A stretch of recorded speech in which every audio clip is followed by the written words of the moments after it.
What's going on, guys? I'm Steve. Welcome back to the channel. Welcome back to another video. If it's your first time stopping by the channel, hit that subscribe button. Trust me, you won't regret it. If you're a returning subscriber, as always, guys, welcome back, and I do appreciate the support. Guys, I want to talk about a story I seen yesterday morning. Well, yesterday afternoon. And I want to share it with you. Now, a couple days ago, I dropped a couple of videos talking about, it's summertime and the rise in violent crimes with teenagers, namely carjacking. And we had focused a little bit on Baltimore, Maryland, with their teen violence and crime problem. This story right here is out of Baltimore too. And this one right here, is very upsetting. It's about a pastor that was visiting from Connecticut to attend a funeral and almost lost his life after he got into a melee with a 16-year-old boy that was trying to carjack his car right in front of a restaurant. He was about to go have dinner with friends and family. Take a look at this story and we'll come back. This pastor said a couple of things that when he said it, I was like, oh, I can understand that. And I want to see if you guys understood it too. But a couple of things he said I didn't agree with. But I mean, we all think differently. Take a look. I really believe I was fighting for my life and, more importantly, trying to get home to my wife and children. A Connecticut pastor says he's lucky to be alive after a terrifying encounter with an armed carjacker in Baltimore City. He was in town attending a funeral when a 16-year-old attacked him and took off with his car. As Fox 45's Rebecca Pryor reports, the entire incident was caught on camera. It was already a difficult trip. Last week, a prominent Connecticut pastor with close family ties to Baltimore in town for a funeral. But his visit taking another tragic turn when he was reportedly carjacked by an armed teenager. We were getting food after the wake, and I literally had just parked in front of the restaurant.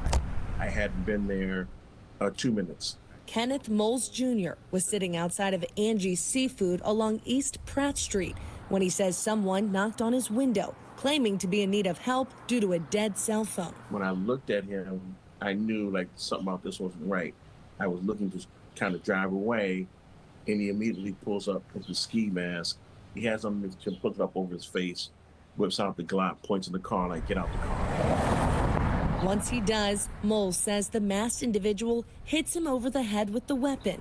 And in a split-second decision, he's overcome with adrenaline. I immediately go in the fight. I just start punching him in the face. I reach out for the gun. Surveillance video shows Moles tagging the teen to the ground, the pair wrestling for about 20 seconds. Then suddenly, Moles says his anger turned to compassion. I realize how young he is, and that's when I tell him, hey, I'm a pastor. Relax. Calm down. I'm a pastor. I'm not going to press charges. What are you doing? You can't be doing this. You got to get out of here. I'm going to let you go, but you got to get out of here. But Moles says as soon as he let up, the boy ran off with the gun and took off in his car. Within hours, Baltimore police arresting the 16-year-old found with two others, ages 15 and 19, inside the vehicle. I forgive him, but he needs to go to jail. And he needs to serve time. Moles says his injuries are limited to scrapes and bruises. Instead, it's the pastor's faith in today's youth that needs healing. You would think once I let him know I was a pastor that there would be in one way or another some level of remorse. And there was neither, none at all. He could kill us. And that's what's left me hurt. I'm not going to say broken. Hurt, concerned, and knowing what my new mission is. As carjackings and juvenile violence continue to plague Baltimore, instead of letting crime drive him away, Moles says he's determined to reach out to city leaders to collaborate on new solutions, helping young people find a better path. If we don't commit to educating this generation in a significant way, what happened to me is just a beginning. If they'll pistol whip a pastor, you about know what they'll do to my members. Okay, you guys seen that. Now, I'm going to be honest with you. The pastor's a good man. That guy's a good dude. And the guy's a compassionate guy. He's trying to lead by example, and I have nothing wrong with how he handled that situation except for one thing.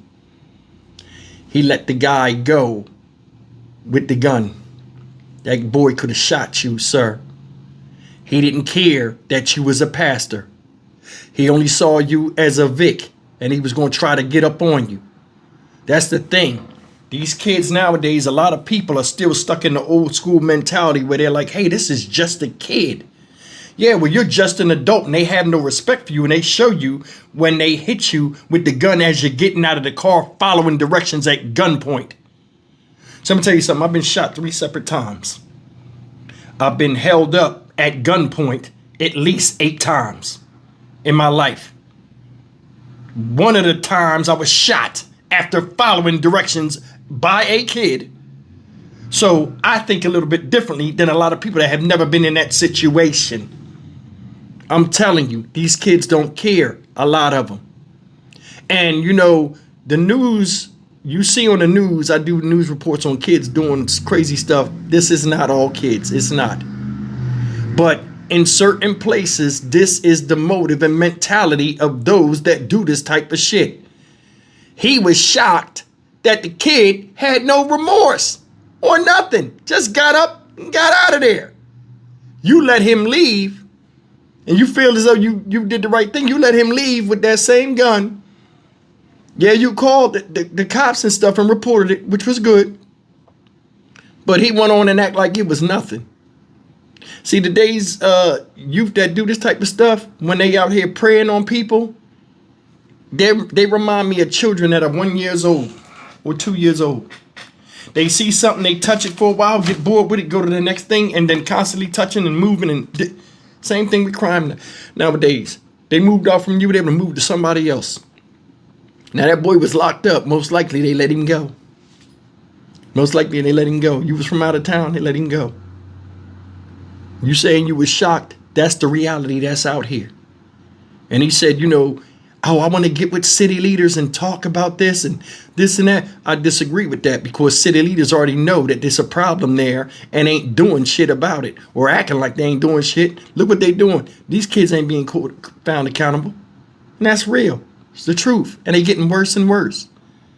You're seeing parents acting like the same kids that's out here doing dumb shit. And if they're raising this generation, what you think's gonna happen with the next one? They're gonna be way worse. You're seeing it. They're gonna be way worse. Sad, man. And I respect him. He said, "Oh." Then one thing he said I disagreed with, when he was like, "We need to educate these kids." Let me explain something to you. A lot of these kids don't like to go to school. Education means nothing. It all starts in the home with parenting. That's the thing. You got all these outreach programs and this and that. It does not matter if parents are not honestly raising their children in the right way. See, just because you feed a child and give them a place to sleep don't mean you raised them. And damn sure don't mean you raised them right. A lot of these kids go home, wake up, boom, go out, terrorize people, go home, eat, sleep, and repeat. We see it every day. A lot of times they get in trouble, and here come their parents behind them. He ain't do nothing. He ain't the system is this, that. No, the system is the system, and we all know. No matter who you are, what color you are, where you come from, you do the right steps, you will get caught up in the system. But that's the thing. You wrestled this guy to the ground. You had the situation well under control, but you let him get up and I guess a test of his faith. Let him get up with the gun and let him run off. I give him credit though, he did fight. And I'm not saying people should just fight, but I mean, you hitting somebody in the head with the gun after they... See, it's the thing now, people they don't just want to take something from you, they want to embarrass you. They want to dominate you. A lot of people ain't going for that. You know what I'm saying? It's just crazy, man.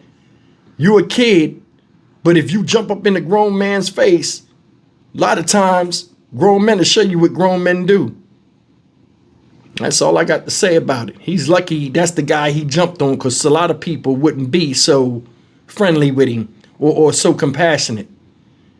Hopefully he'll learn his lesson. Or not. I'm Stock Market Steve for the Dynamic Reason channel. As always, like, comment, share, and subscribe.